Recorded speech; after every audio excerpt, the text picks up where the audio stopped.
think about, they need to think about how they're going to grow. Definition typically, and I think IBM has got a fantastic one, is it's a combination of technical and business processes. And as I said, most people approach it really from a technical point of view, so they will do a DIY integration, what we call a DIY, which is really, I'm going to custom code maybe in a low-level language like PHP, and they're going to bridge two applications and they're going to move the data. The business element of this is captured at a static point in time. So it doesn't reflect, it reflects the business at a certain point, but it doesn't change as that business evolves and as that business changes. And this is where companies get into trouble with integration. So really it's about using data within your organization and how you move that data. And I think very important to note is siloization, or the keeping of data within silos within your application stack. And this is something we see in every single company that starts to scale in e-commerce, that data gets locked into certain applications and it doesn't move, right? It doesn't have the facility to move very easily between applications. So I'm going to start with the very basics.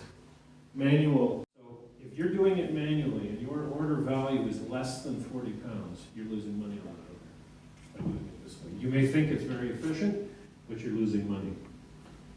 And you have to think about what you are projecting out to your customer. What does your brand represent?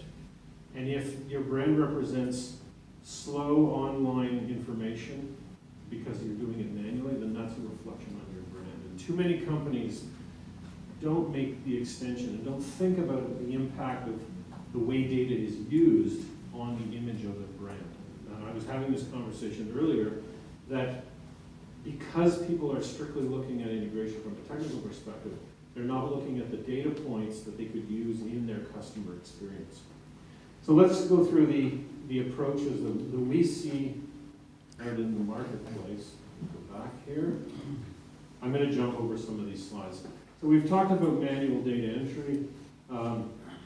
We see a lot of plug and play. Somebody downloads an app from the Shopify store, allows them to bridge this application to this application. It's great when you're small, but you won't scale with this. Why? Because you're put inside a box. How many of you have heard of Zapier?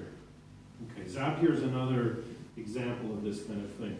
Great little tools for moving a little bit of data from point A to point B, but not necessarily very effective when you start to scale your business and you want to start adding in business rules and data movements. We actually had a conversation in the office today with a company who are using a plug-and-play solution, and they want to put some tagging in their warehouse application from their Shopify store, and they can't do it with their current application because they're inside a box.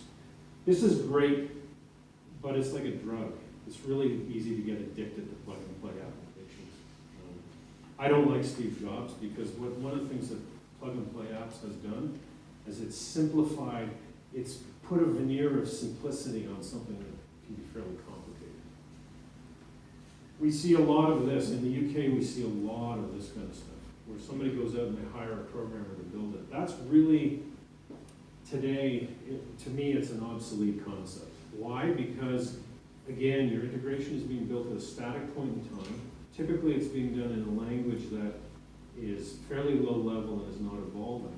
And second of all, your code is probably, unless you're really lucky and you have a good program, your code is not documented.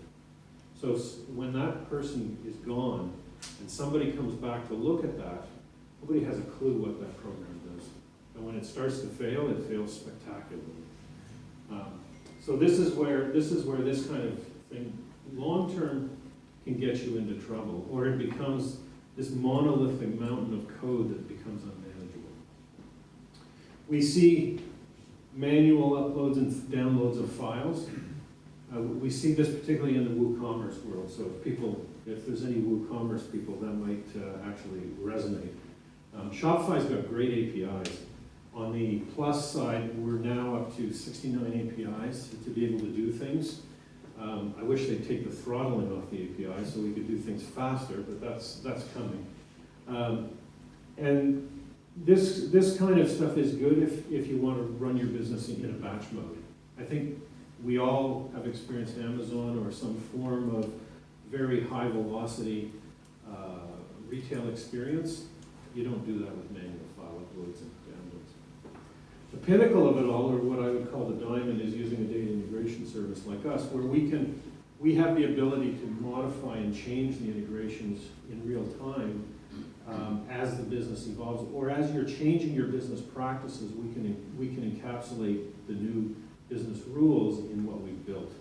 So we don't code, we have connectors on each side, and we capture business logic, the business logic that you want to apply within your organization, and that allows us to move data throughout your application stack seamlessly without people being involved. So this is where scaling companies start to go, in terms of them being able to really experience a much higher level of data move. I will make that available also, so that it can be shared out. But this chart really goes through and gives you the kinds of things that you have to think about when you look at scalability and the approach that you're taking. So if I quickly go through it, if I look at the plug and play, I mean, the effectiveness, yes, it's great for low transaction volumes, doesn't work for high volumes. Minimal scalability, because you'll hit the barriers within the application very, very quickly. It doesn't have a long-term lifespan in terms of the effectiveness of that solution in your business. You won't have very many data errors because you're inside a little box. You can't customize it typically. Short-term cost, yeah, it's cheap. It's either free or it's got very low entry costs. But the long-term cost is potentially high to your business, because if you hit the barriers of that plug-and-play solution very quickly, that they really don't have much strategy around where they want their business to go.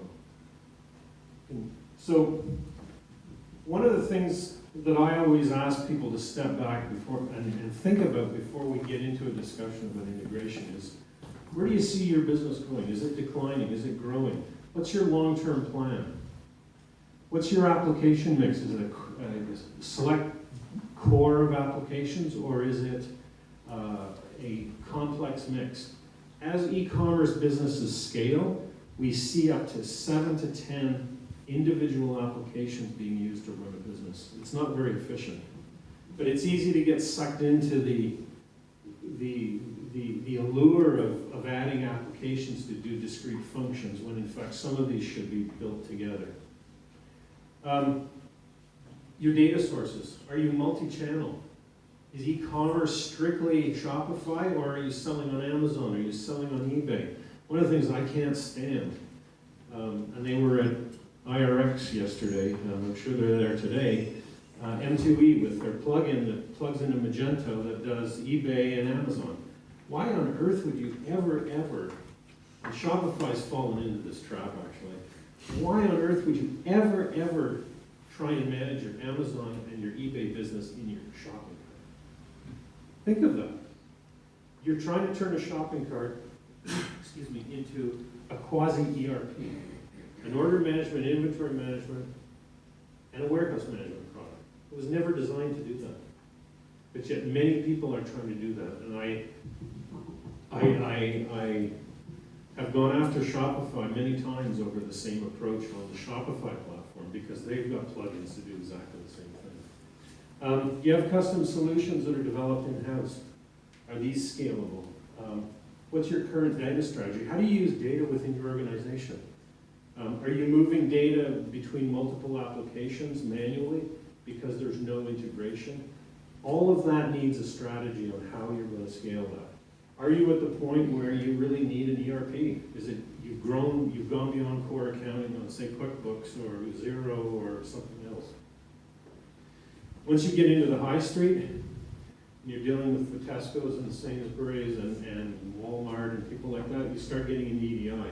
This is another whole area of complexity and compliance issues that one has to get. Amazon today is actually starting to impose compliance charges. So this is these are all the things that you need to